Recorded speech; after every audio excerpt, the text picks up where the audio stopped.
અને લાડુ લાડુ કેવાથી કઈ લાડુ થી પેટ ભરી જાય છે કે લાડુ બનાવીને કથા લખાણી છે કે અજામિલ નારાયણ નામ લીધું તો મોક્ષ દે.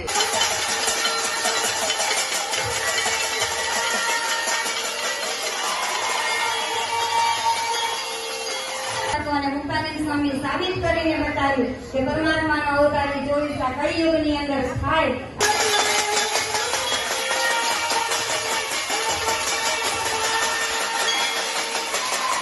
જબન ભક્ત લેવા નથી. મહા પાપી હતો છતાં જબન ભક્ત બની ગયા. એટલે મહારાજે મુક્તાનંદ સ્વામી કીધું, જો જબન ભક્ત એ ભક્ત બની જાય સયાજી રાવ સરકાર ધમકી કે આજે ઈ લૂંટનારો અનંત ને મુક્તાનંદ સ્વામી કે એને ઈ અનંત ને લૂંટે આ જમીને લૂંટી લીધો હોય. એટલે મુક્તાનંદ સ્વામી સભાની અંદર ભાગવતમાં પણ શ્લોક આવે છે, જાણ્યું છે તમે? યદા યદા હિ ધર્મસ્ય ગ્લાનિર્ભવતિ ભારત અભ્યુત્થાનં ધર્મસ્ય તદાત્માनं સુધામ્યહં પરિત્રાણાય સાધૂનાં વિનાશાય ચ દુષ્કૃતાં ધર્મ સંસ્થાપનાર્થાય સંભવામિ યુગે યુગે સંભવામિ યુગે યુગે. જ્યારે જ્યારે ધર્મની જ્ઞાની થાય ત્યારે ભગવાન કહે છે કે હું પૃથ્વી ઉપર અવતાર ધારણ કરું છું. આ ભાગવતનો શ્લોક છે તો તમે ભણ્યા છો કે શું છો? અને રામાયણમાં પણ કીધું છે, જબ જબ હોઈ ધર્મ કિયા.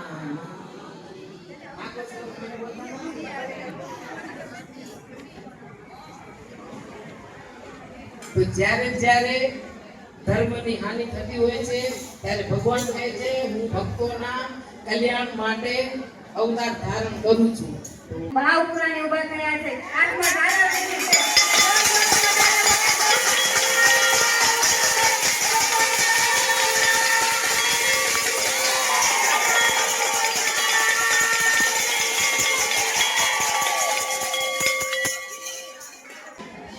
રામચંદ્ર વેદ બોલું છું.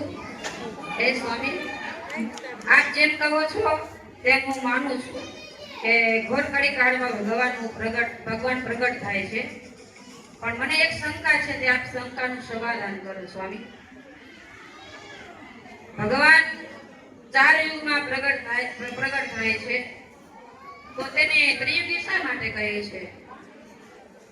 અરે વિદ્વાન, તમને એટલી ખબર નથી કે 4 યુગ કહેવાતા હોય એમાંથી ત્રિયુગી એટલે શું કહેવાય છે એ તમે આજ સુધી કઈ વિચાર્યું નથી?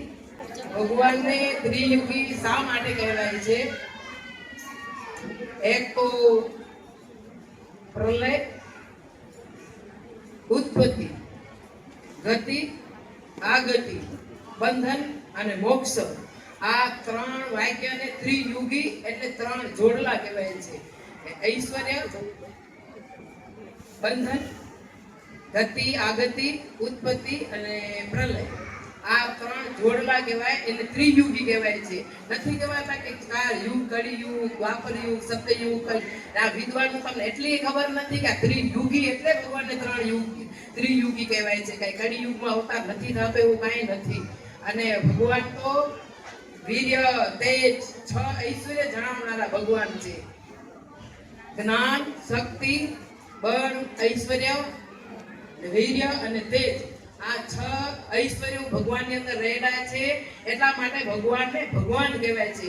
નથી કોઈ આ 3 યુગ કે 6 ભગ કે કોઈ ભગવાનની અંદર હોઈ શકે, કોઈ અંદર ન હોય. આ આપણા ભગવાન સ્વામિનારાયણ અંદર રહેલા છે એટલે ભગવાનને ભગવાન કહેવામાં આવે છે.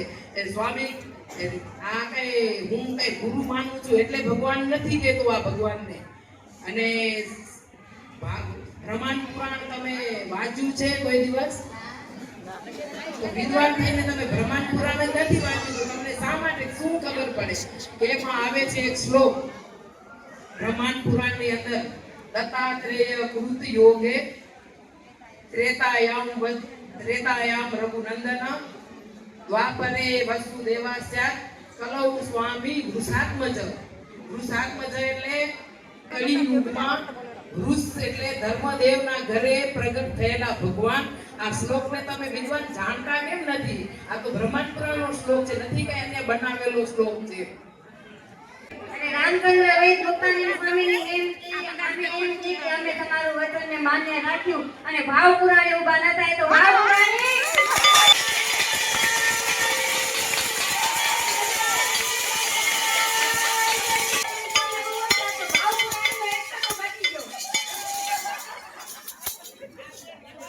કહો છો કે કળિયુગમાં ભગવાન હોય તો તમારા ભગવાનનું 10 અવતારો કે 24 અવતારો ક્યાંય નામ આવે છે સ્વામિનારાયણનું? અરે વિદ્વાન, તમે ભગવાનને માપવાનો દંડ ન મળ્યો હજી આજ દી સુધી. આટલું ભણીને તમે ભગવાનને માપી જ નથી શક્યા આજ દી સુધી હજી. અને અજ્ઞાની લોકો પણ એની કહેવતમાં કહેતા હોય છે કે હરિ તારા નામ છે હજાર, કયા નામે લખવી કંકોતરી.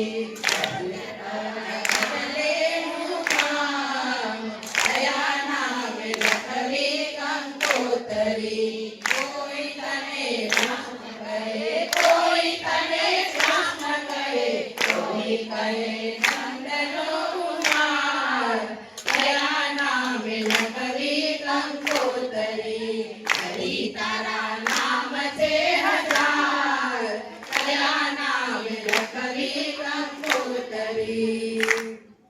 બસ તમને આટલા 10 નામ ને 24 અવતાર એમાંથી તમને ભગવાનનું નામ જોયું તો અજ્ઞાની લોકોને ખબર છે કે આજ દિવસ સુધી 1000 નામ લખેલા. 1 અબજ ને 6 લાખ કૃષ્ણના અવતારો થઈ ગયા. આ કોણ બોલે છે ખબર છે તમને? બોલો જી રતાળા પરમાત્મા તે ડુંગરમાં યોગીજી રહેતા હતા ને, રતાળે ડુંગરમાં તે યોગી ઈ રાયધણજી આગળ અને ખુશાલ ભટ્ટ આગળ વાત કરે છે. આ સારણ ગંગા ઉપર બેસીને ને યોગી શું કરતા હતા? પોતાના આંતરડા બહાર કાઢી અને પાછે એને ધોઈ અને ફિટિંગ કરી દે. એટલી એનામાં શક્તિ હતી પણ કલ્યાણનું મોક્ષ નથી માની હગ્યા. અને રાયધણજી આગળ અને નાદુદાનજી આગળ કહે છે કે 1 અબજ ને 6 લાખ કૃષ્ણના અવતારો થઈ ગયા. અને અંશા અવતાર એટલે શું કહેવાય? એક જવાબ તમે દો. અંશા અવતાર ગમે કહેવાય? સ્વામી તમે ઉત્તર આપો એનો. અંશા અવતાર એટલે કે કચ્છ, મચ્છ, બરરા ભગવાન એવા બધા અંશા અવતાર. અંશ થોડું ઐશ્વર્ય એની અંદર હોય ને એટલે અંશા અવતારની તો ગણતરી જ નથી. એટલી સમયથી હું આ લોકમાં ભટકું છું પણ મારું કલ્યાણનું કરતર કોઈ નથી. એટલા માટે હું મારો દેહ ટકાવી રાખ્યો છું. અને આજે હું ધમડકામાં કયો દગો કહેવાય? સારણ ગંગા. ત્યાં આવીને આજથી ત્રીજે દિવસે અહીંયા ખીજડા નીચે આવી પ્રગટ થશે. અને જેને માન્ય કરવા ઓળખવા હોય ઓળખી લેજો. એટલે ભગવાનને ઓળખવા કાંઈ સહેલા નથી. આવા ભગવાન આવા વિદ્વાન આટલી તપશ્ચર્યા કરેલા બ્રહ્મચારીઓના તો એને ભગવાન ઓળખ્યા નથી. આવા મોટા હોય તો પોતાનું કલ્યાણ ન ઈચ્છી લે. સ્વામી અમારી ભૂલ થઈ ગઈ, અમને માફ કરો. આજે અમને ખબર પડી કે તમારા સ્વામી ભગવાન પ્રગટ ભગવાન છે. આજથી અમે તમારા આશ્રિત થઈએ છીએ. અમે તમારું વર્તમાન ધરાવી તમારા સત્સંગી કરો.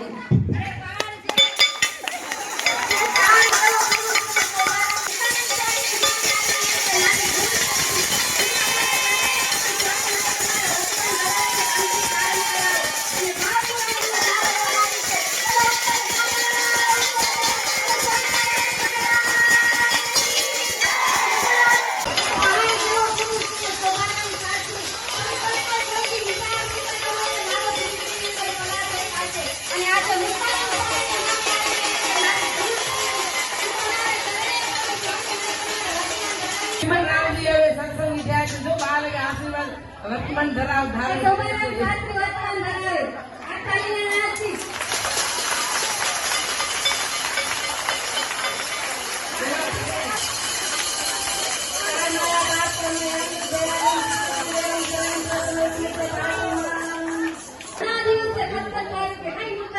મારા રમે આવે બતાવ્યું છે તે તમે સ્વામિનારાયણ ભગવાનને ભગવાન માનો છો. સંકલ્પ થાય બધા. જીવનરાજી હવે સત્સંગ થયા છે. જો બાળ આશીર્વાદ વર્તમાન ધરાવ એ થાય. સૌરાષ્ટ્ર શાસ્ત્રી વર્તમાન ધરાવે. હાથ તાળીના નાદથી.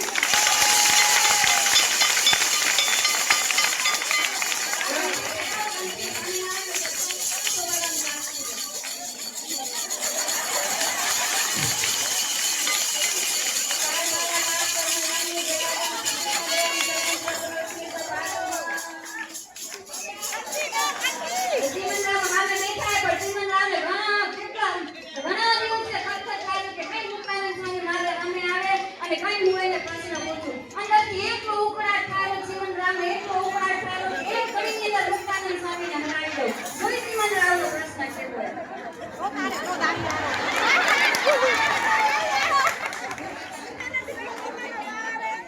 અમે શ્રીમંતરાવ બોલીએ છીએ. સ્વામીજી, આ કળિયુગને વિશે સ્વામિનારાયણ ભગવાન એવું કયું ઐશ્વર્ય બતાવ્યું છે તે તમે આ પુરાણ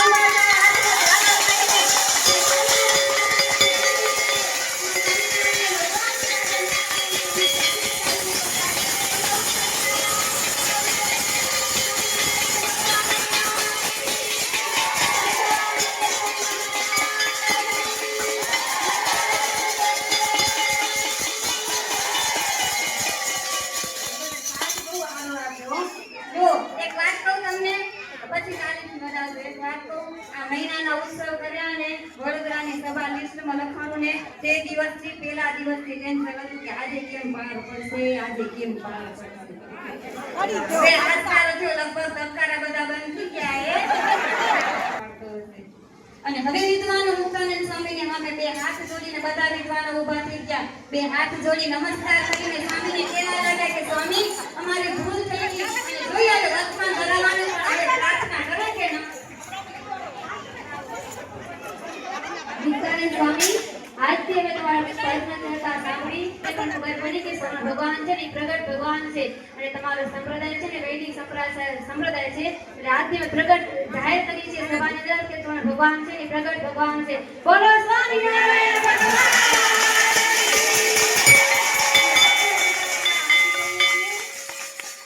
અમે આજથી બધા તમારા આશીર્વાદ થઈએ છીએ અને તમારા વર્તમાન ધરાવી તો કંઠી બંધાવો. સ્વામિનારાયણ ભગવાન